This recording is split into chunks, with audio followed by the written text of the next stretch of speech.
Most men didn't die screaming on the Siberian Ice March of 1919. They died quietly, walking east into a white horizon that never seemed to get closer. What you're about to hear is not legend or myth. The stories in this video are 100% true, verified through public records and surviving witness accounts from that brutal winter retreat. Some names have been changed for privacy, but the events themselves are completely real. Before we begin, take a second to like this video. Your like helps this story reach more horror lovers like you. Comment where you're watching from. You're part of my horror family, and I want to know where my family's watching from. And when you finish, tell me which story hit you the hardest. Subscribe too. Your support fuels this channel to bring you even more terrifying true stories. I was 19 when I first learned how easy it is to walk away from everything. Not in Siberia, not in a war, but in the Appalachian Mountains. In late October, when the fog settles low in the hollows and doesn't lift until afternoon. I'd come out there alone after leaving the army. Not because I wanted solitude. I just didn't want people looking at me the way they had been. Like I might drift off mid-sentence. Like I wasn't fully present. My uncle had owned a small hunting cabin outside an old coal town near the Kentucky-West Virginia line. The town had mostly emptied out years ago. Sagging porches, rusted swing sets, a gas station with plywood over the windows. The road up to the cabin was little more than mud and loose gravel carved into the hillside. I told myself I was going there to clear my head. The cabin sat in a shallow valley surrounded by tall, bare trees. When I arrived, fog was pooled thick between the trunks, like something breathing slowly. The wood siding was damp and dark with rot along the bottom edges. The front steps leaned slightly to the left. Inside, it smelled like wet timber and old ash. The place was simple. One main room, a small kitchen nook, and a narrow hallway leading to 2 bedrooms. The floorboards felt soft in places, giving just slightly under my boots. There was a cast iron stove against the far wall and a wooden table with 3 mismatched chairs. I remember thinking it was too quiet. No wind, no birds, no distant traffic. Just the faint drip of water from the gutters outside. That first night, I built a fire and sat close to it, listening to the wood pop and shift. I kept catching myself staring at the doorway to the hallway, half expecting someone to step out. I don't know why. The next morning, I walked the property. There was an old trail behind the cabin that led deeper into the woods.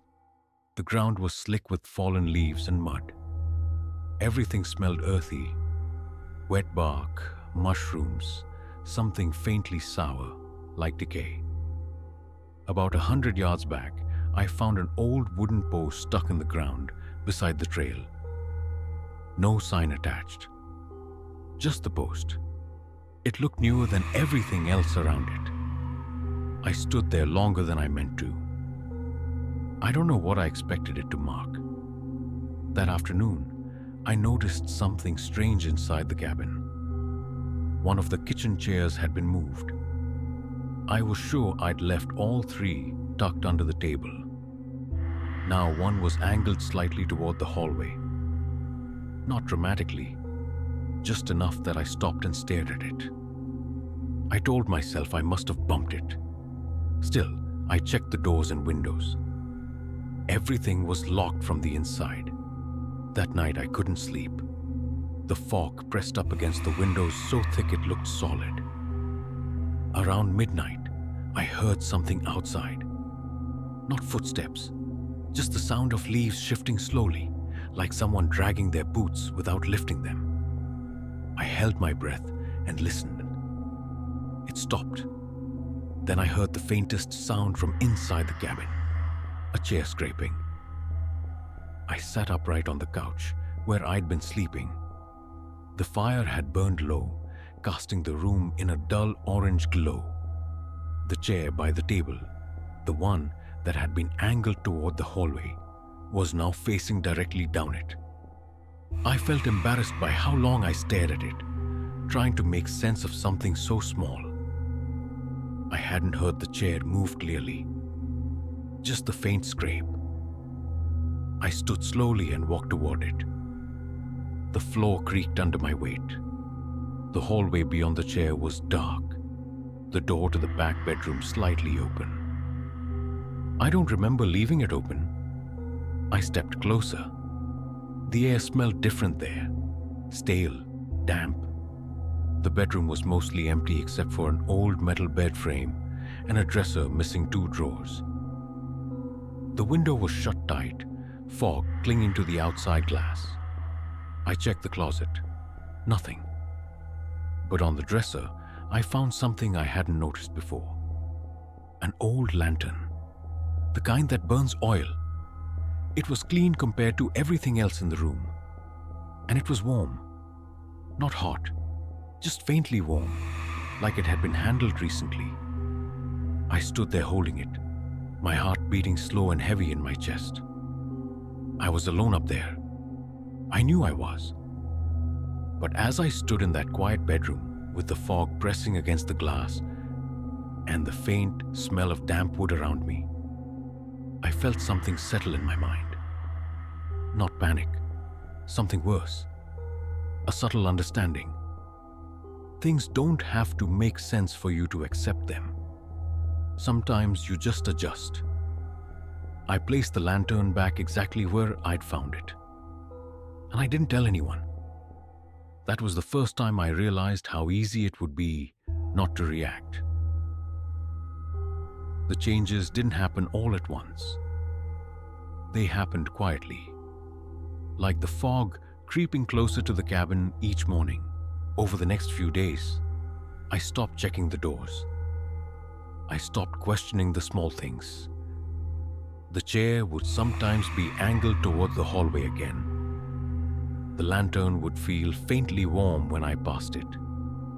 Once, I found mud on the kitchen floor near the back door. Dark, drying footprints that didn't quite match my boots. I cleaned them without thinking too hard about it. The trail behind the cabin began to draw me in. Every afternoon, I'd walk it.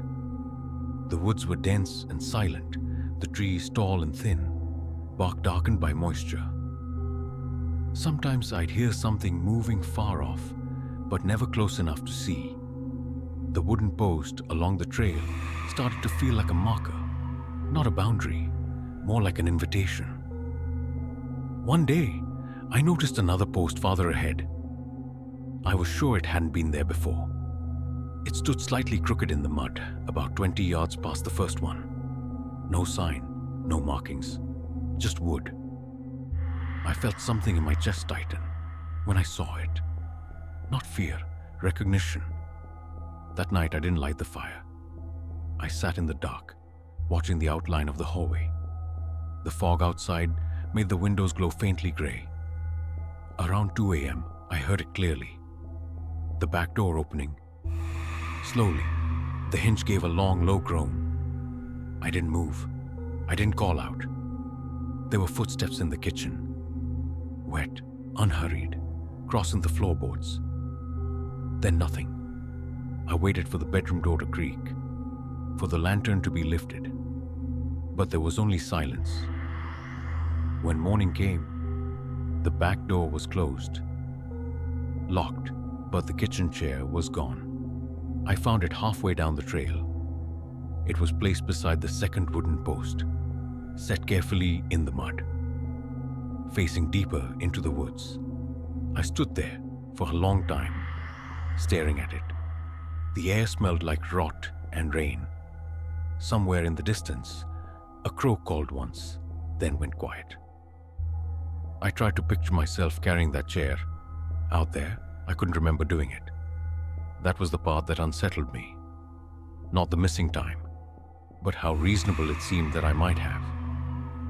Over the next week, more posts appeared. 3, then 4. Each one a little farther down the trail.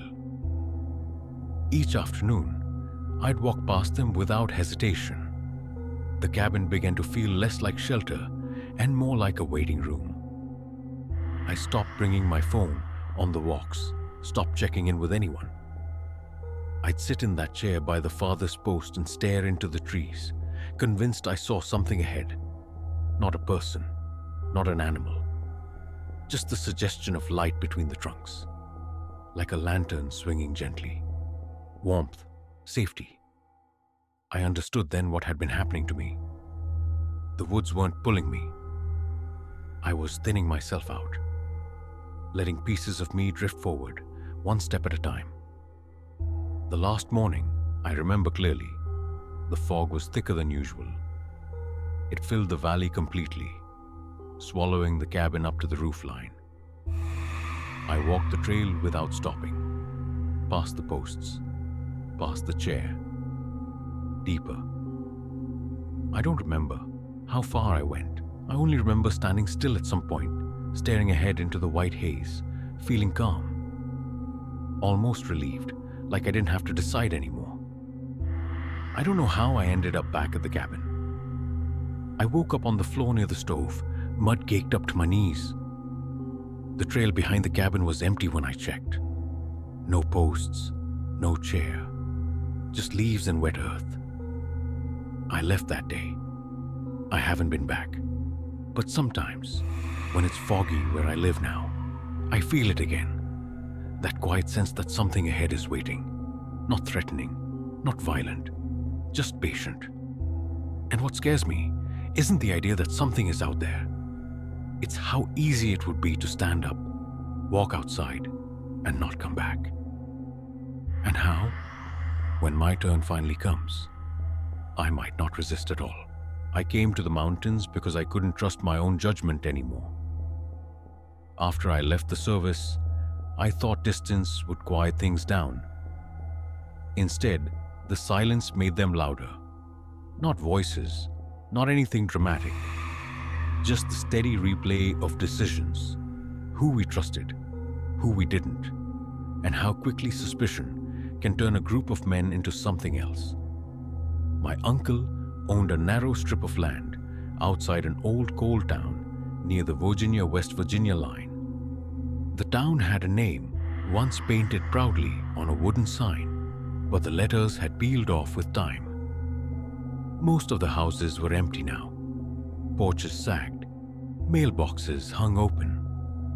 The road up to the cabin was a ribbon of mud cut between steep, tree-covered slopes. It had been raining for 3 days when I arrived. The cabin sat in a shallow hollow, half swallowed by fog. The boards along the exterior were dark with moisture, and the roof dipped slightly in the middle. A single window faced the road, streaked with grime and algae. Inside, it smelled like wet wood, coal ash, and something faintly sour, like old fabric that had never fully dried. There were 2 rooms and a narrow kitchen. The floorboards creaked in uneven patterns when I walked across them. One wall held a shelf, lined with old mason jars filled with nails and rusted screws. A wood stove sat in the corner, its iron door flecked with orange corrosion. On the small table near the window sat a shortwave radio. I didn't expect that. It looked older than the rest of the cabin. Heavy, boxy. A long wire antenna ran from the back, tacked along the wall, and disappearing through a hole near the ceiling. I turned the knob gently. Static filled the room. I shut it off quickly, unsettled by how loud it sounded in the quiet. I told myself I was there to rest, to think clearly, to let the paranoia that had followed me home fade into something manageable. That first night, I lay on a narrow cot in the back room and listened to the rain tapping against the roof. Somewhere outside, a branch scraped against the siding in a slow, irregular rhythm. The sound repeated every few minutes, like someone testing the wall. I didn't sleep much. The next morning, the fog was thick enough to blur the tree line. The world beyond 20 yards looked erased. I walked the property line to familiarize myself with the land. The ground was soft and slick. My boots sank slightly with each step. There were deer tracks near the edge of the woods, and another set I couldn't quite place. Too wide to be deer, too narrow to be a bear. They circled behind the cabin before disappearing into brush. I went back inside and told myself it was nothing. Later that afternoon, I noticed something small but unsettling. The radio was on. Not loud, just a faint hum of static. I was certain I hadn't left it running. I stood there listening. Every now and then, the static would shift slightly, like someone brushing a hand across sand. No voices, no clear signal, just interference. I turned it off again. That evening, I found an old notebook tucked inside a drawer in the kitchen. The pages were warped from humidity. Most were blank, but near the middle, there were short entries written in tight, slanted handwriting. Signal seen near tree line. Light at 2:13. Movement behind cabin. The dates were from nearly 10 years ago. The last entry simply read, "Can't tell if it's them or me." I closed the notebook and set it back where I'd found it. I didn't want to assume anything. People out here get lonely. They start seeing patterns in ordinary things. That night, the rain stopped. The silence felt heavier without it. Around midnight, I heard something metallic outside. Faint, irregular clicks. I sat up slowly. The sound reminded me of someone adjusting a dial. The radio in the main room crackled to life. I didn't move for a long time. I just listened as the static rose and fell, uneven and restless. Eventually, I stood and walked into the main room. The radio was glowing faintly in the dark. The dial had shifted slightly to the right. I don't remember touching it. I stared at the window above the table. For a moment, I thought I saw a small flicker of light out near the trees. It could have been my reflection. It could have been nothing. But I stood there longer than I should have. Heart steady, breathing shallow. What unsettled me wasn't the possibility, that someone was outside. It was how quickly my mind began organizing explanations. Maybe someone nearby was transmitting. Maybe the previous owner had strung up some old equipment. Maybe I had turned it on myself without noticing. I went back to bed and lay awake until morning. And for the first time in years, I felt that familiar tightening in my chest. Not fear, suspicion. And I didn't know who it was directed at. The next day, I followed the deer trail behind the cabin. It wound through damp undergrowth and between tall, thin trees. The fog lingered low, trapped in the hollow. Every sound felt muted, like the woods were padded. About 50 yards back, I found something that stopped me. A thin wire, strung between two trees at shoulder height. It was old but intact, partially hidden by vines. I traced it carefully with my fingers. It ran deeper into the woods. My stomach tightened. I followed it slowly, boots sinking into mud. The wire led to a small clearing I hadn't noticed before. In the center stood a crude wooden post. At its base were scraps of metal. Old battery casings, rusted bolts, and what looked like pieces of radio equipment. I felt a sudden wave of embarrassment. There it was, a simple explanation. Someone had set up a signal rig out here years ago. Still, the clearing felt wrong. The mud around the post was disturbed. Not fresh, but not old either. boot prints layered over older impressions. I crouched to examine them. They were roughly my size. I stood there longer than I should have, trying to convince myself that I had walked through here already and simply forgotten.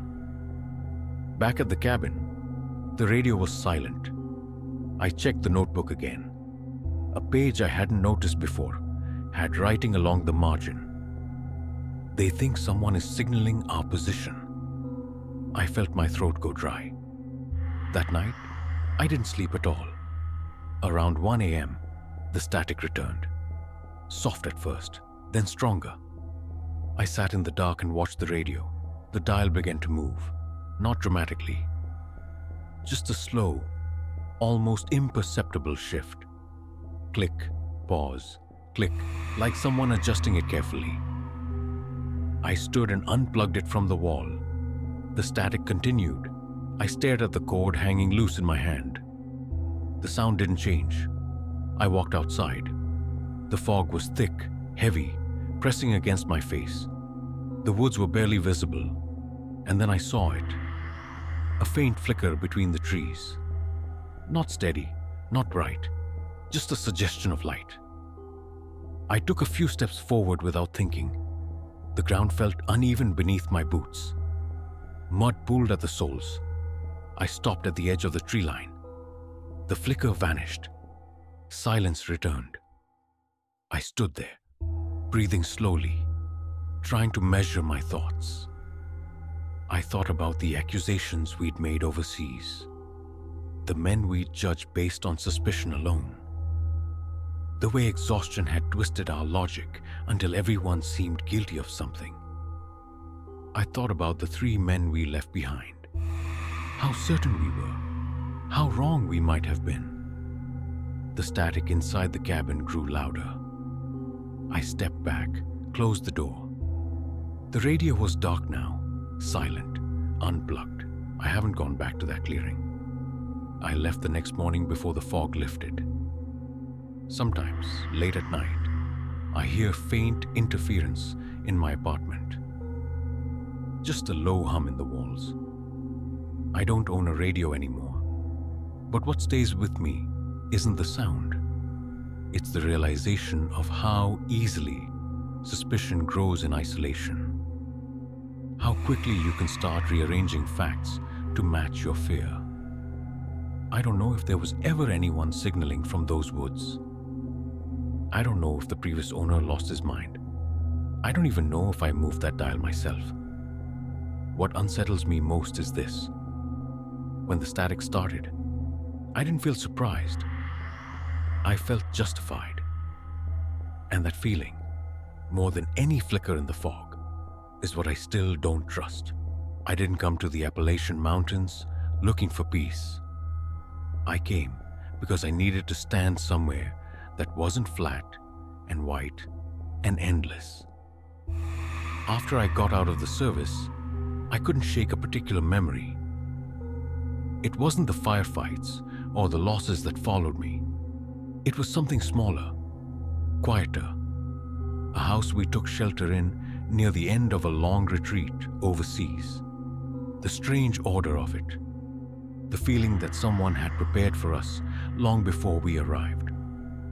I found a place to rent outside a fading coal town near the Kentucky-Virginia line. The town had one blinking traffic light and a diner that closed before dark.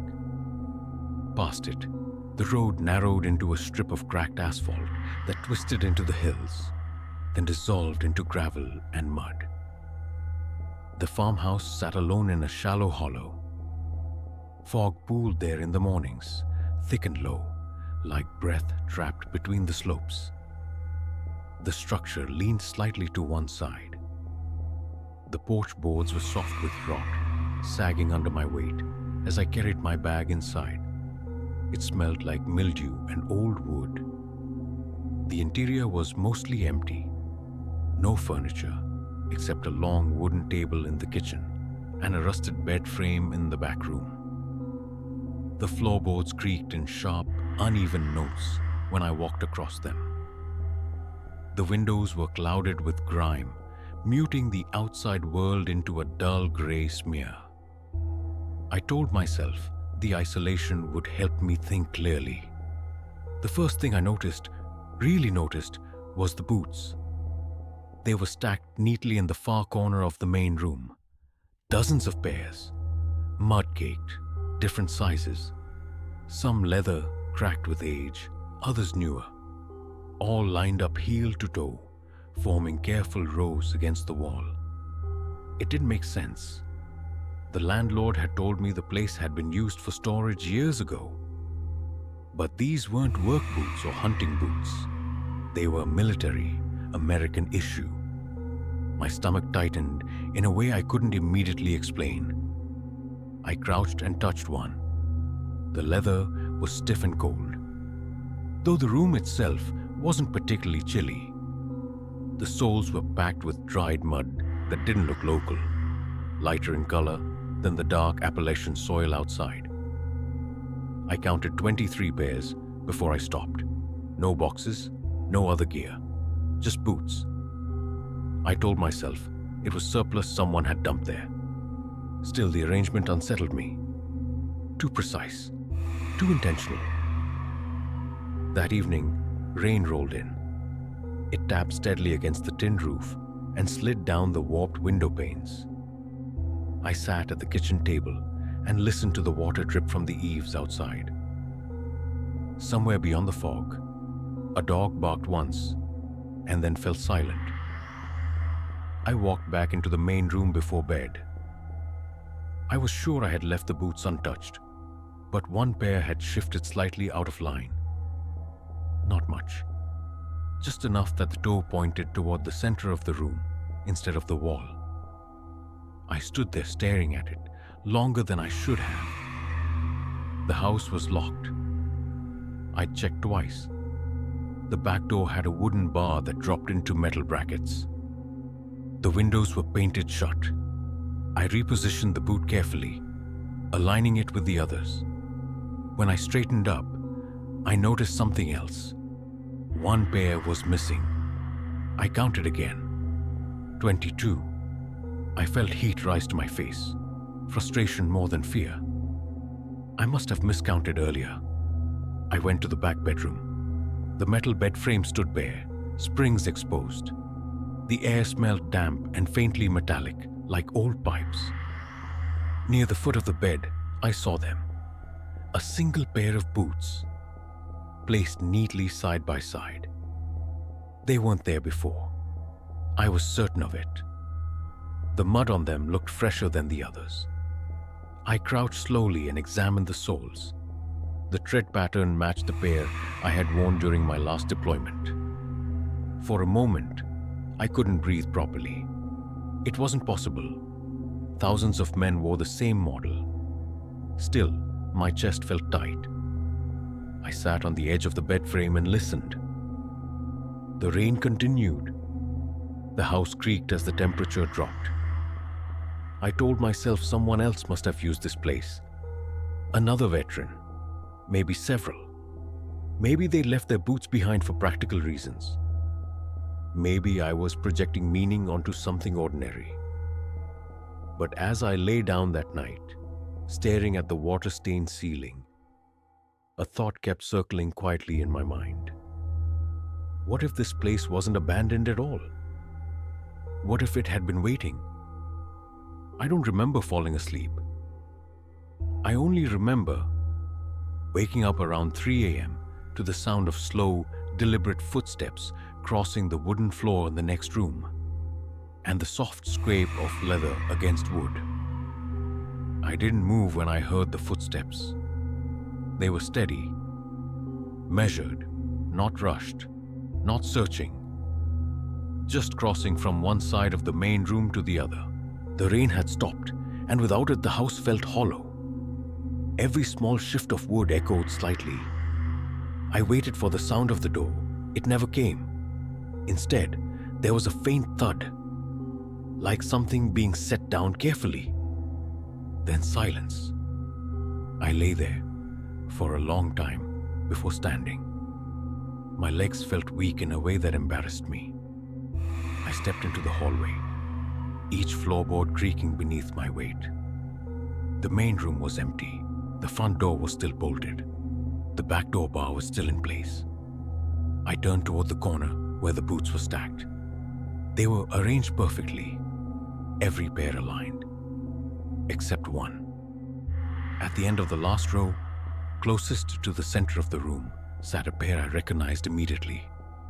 Mine. The ones I had left beside the bed before sleeping. I looked down at my feet, bare. I felt a coldness spread through me that had nothing to do with the air. I don't remember carrying them out there. I don't remember lining them up, but there they were, mud still clinging to the soles from the trail behind the house. I walked slowly to the corner and picked them up. The leather was damp, not from the rain, from fresh earth. I checked the back door again, still barred. I stepped outside. The fog had returned thick and low across the hollow. The ground was soft with mud. I searched for footprints near the porch. There was only one clear set leading down the steps, mine.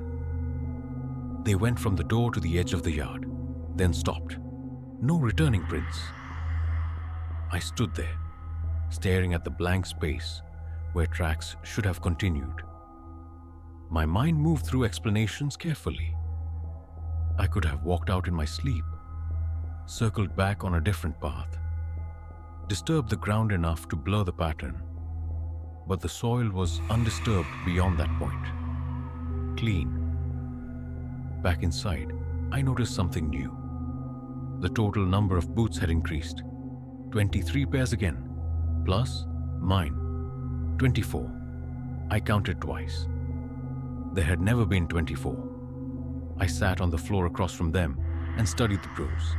Different sizes, different wear patterns, some laces tied, some undone, each pair facing forward, as if positioned for inspection. A memory surfaced then, one I'd spent years pushing down. Near the end of that retreat overseas, we'd taken shelter in a farmhouse. The civilians had watched us pass without expression. Inside, there had been stacks of boots in the corner. Dozens, all different sizes. We told ourselves they'd been collected from the dead. One of the men with me that night had removed his boots before sleeping, placed them neatly with the others. In the morning, he was gone. The door had still been barred from the inside. I remember how calm I felt at the time, how quickly I accepted it. Standing in that hollow in Appalachia, staring at the boots in that farmhouse, I realized something I'd never admitted. We hadn't searched properly back then. We hadn't questioned hard enough.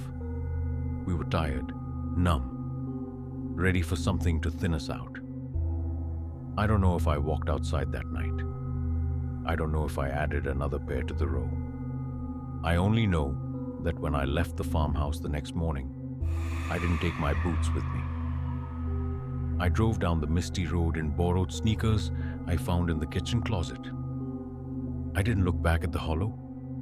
Sometimes, late at night, I wake up with the sensation that my feet are cold and bare, and I imagine a neat row of boots somewhere in those mountains, waiting for the next pair. What unsettles me most isn't the possibility that someone else was there. It's the quiet understanding that maybe no one had to be.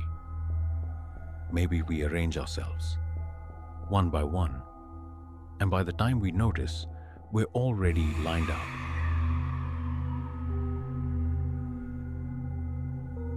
If today's story touched a quiet corner of your heart, if for a moment you felt like someone was standing close to you, then remember you are not alone. To hear more terrifying whisper in the depth of the night, subscribe to our channel Night Mare Whisper, because every story is not just about fear, it leaves behind a feeling. Thanks for watching. And one more thing, we'll meet again tomorrow night when the darkness has grown a little deeper.